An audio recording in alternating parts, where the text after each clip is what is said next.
Singh Rathore UP के सोया तोहार बुलडोजरवा के बुलडोजरवा के बावे होई है सरकार बुलडोजरवा के बावे होई है सरकार बुलडोजरवा के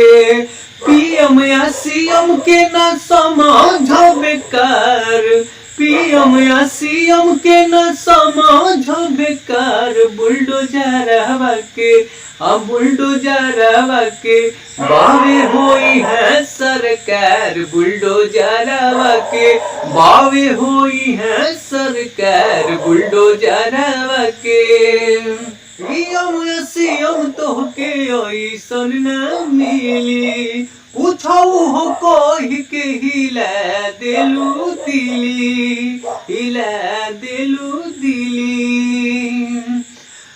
रह तू बिहार तो ताला मरते बोरियार बुलडोजरवा के रह तू बिहार दे दो दी ताला मरते बोरियार बुलडोजरवा के बावे होई है सरकार बुलडोजरवा के